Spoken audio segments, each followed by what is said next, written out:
Hello guys, welcome back again sa ating YouTube channel, no, The Action Man. Una sa lahat, may grab shoutout po sa lahat ng mga kakampeng at sa mga hindi man mga kakampeng. Kung interesado ka sa video ito, patapusin mo na hanggang dulo at huwag nyo nang kalimutan na i-like at i-share ang ating video para malaman ng ilan sa ating mga kababayan na nagtutulog-tulugan sa katotohanan.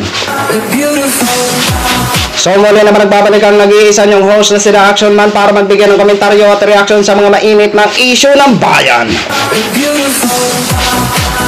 So ito ho mga ka-action, mga kakamping, no? Eto na talaga. Nako, iwan ko na lang. Hala, sige, tuloy pa kayong parinig, tuloy pa kayong pasirang, patuloy pa kayong paninira. Eto ho mga ka-action, mga kakamping, napag-iwanan na si Vice President Sara ni Chis Escudero. Ano nang nangyari sa inyo, Vice President? Oh, unlucky po. Nako, bumulusok po ito. Bonggang-bonggang pagbulusok na po talaga. Mukhang marami na talaga ang nawalan ng tiwala kay Vice President Sara Duterte. Oh. 'Di ba? Sa kanilang survey, so alam naman po natin na hindi naman talaga totally tayo masyadong naniniwala sa survey.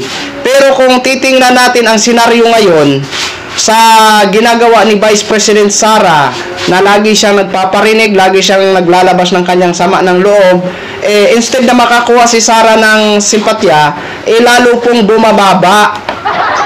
'Di ba? Alam naman po natin na mula sa ilang porsyento nabawasan po siya, mula sa 20% ratings, nabawasan po siya ng 4%. Yung 4% na yun, nawala ang kanyang supporters doon sa survey nila ni Mr. President Bongbong Marcos. So dito naman mga ka-action, mga kakamping, sa SWS survey naman, no, ayan po, mas malaki pa si Chis Escudero.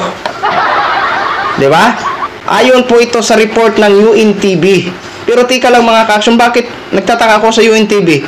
Bakit ang mga bagong video nila ho mga ka-action, hindi ka na pwede mag-comment? Anong nangyayari po sa UNTV? Kasi nung isang araw ho, hindi po yan ma-search Not available na po. Pero ngayon bumalik na po at nakita ko nga po itong video na ito. Pero hindi ka na pwede mag-comment. Anong nangyari sa UNTV? Sa may impormasyon dyan, UNTV, pakipaliwanag po. Bakit hindi na po kayo nag-a-allow ng mag-comment ang mga viewers ninyo po, no? So ito nga po mga ka-action, mula sa first quarter ng 2023, nakakuha si Vice President ng 63%. Tapos ngayon sa second quarter naman ng 2024, ito na po, bumulusok na ho.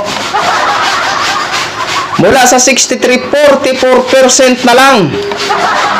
Mas malaki pa si Chis Escudero, nakakakuha ng 47%. O, alam naman po natin si Chis, minsan hindi natin maintindihan, kaya patuloy po tayo na pinagmamasdan ang galaw ni Chis Escudero, 'di ba? O, kasi may mga bagay siya na okay, may mga hindi bagay na hindi okay, no? Kaya patuloy pa rin ang ating observation. So sa bagay, hindi lang naman kay Chis ang ating pag-observe, 'di ba? Sa lahat ng mga opisyal ng gobyerno ang ating patuloy na pag-observe. Okay? So ito po mga ka-action, panoorin po muna natin itong video ito. Nagkaroon ng pagbaba sa naitalang satisfaction rating ni Vice President Sara Duterte batay sa resulta ng pinakabagong survey ng Social Weather Station o SWS. Base sa isinagawang survey mula June 23 hanggang July 1, 2024, bumaba sa positive 44 ang net satisfaction rating ng pangalawang Pangulo na 19 na puntos na mas mababa kumpara sa positive 63 na naitala noong March 2023. Mas mataas pa ang nakuhang net satisfaction ratings ni Senate President Chis Escudero na umabot sa positive 47. Positive 29 naman ang nakuha ni House Speaker Martin Romualdez, habang positive 31 ang naitala para kay Chief Justice Alexander Gesmundo. Isinagawa ang latest SWS survey sa 1,500 adults na na-interview ng face-to-face, kung saan 600 sa mga ito ay nagmula sa Luzon. So yun na ho mga ka-action, mga kakamping, no, napanood na po natin. Oh, di ba? Di ba? 3% ang lamang ni Chis Escudero. Anong nangyari sa iyo, Vice President Sara? But anyway, sinusubukan ho nila nababawi sa masang Pilipino. Pero huli na po eh. 'Di ba? Huling-huli na po ang inyong pagbawi kung gusto nyong bumawi sa masang Pilipino. 'Di ba? Oh, ayan na po ha. Hindi nyo na po masisi ang taong bayan. Kung marami na ang mga kababayan namin na mga Pilipino ang nawawalan ng pag-asa sa iyo o nawawalan ng tiwala sa iyo. Kasi ikaw mismo sa sarili mo nagpapakita ng hindi maganda na bilang isang leader. Ang pangit kasi ng mga sinasabi mo. 'Di ba? Oh. Panay po kayo reklamo ng reklamo, okay lang sana kung walang nasisilip sa tatay mo. 'Di ba? O dagdagan pa ng mga DDS, na mga vlogger, wala ding kwenta ang mga vlog kung ano-ano lang pinag-iisip na mga puro reklamo, wala naman mga datos kung saan sila nagrereklamo, basta kay niluloko daw sila ng harap-harapan, ni hindi man lang natin malaman kung saan sila niluloko na part ng harap-harapan.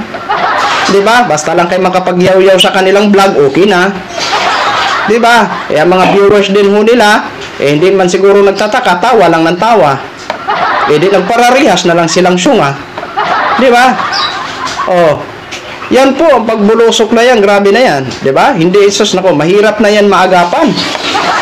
Kung gusto man nilang bumawi, mahirap na po yan mabawi, mga kasyon. Yan ang napakahirap agapan. 'Di ba? Sa totoo lang, kung gusto nilang bumawi ang mga DDS, wala na ho yan. Kasi marami nang namulat sa kanila eh. Biruin mo, 4% na wala nung sa kanila ni Mr. President sa ratings. 4% ang bumulusok. Tapos naman dito, ilang porsyento ang nawala. Mula sa 63, naging 44 na lang. Diba? Halos 19% ang nawala. Diba? O, pagpasensyahan nyo na mga ka-action, mga kakamping, medyo maingay. Naglalaba kasi si My Love. Okay? Maraming salamat po sa ating mga viewers Luzon, Visayas at Mindanao all over the world. Ako po, ang inyong lingkod, si The Action Man. Have a good day, everyone. We're beautiful.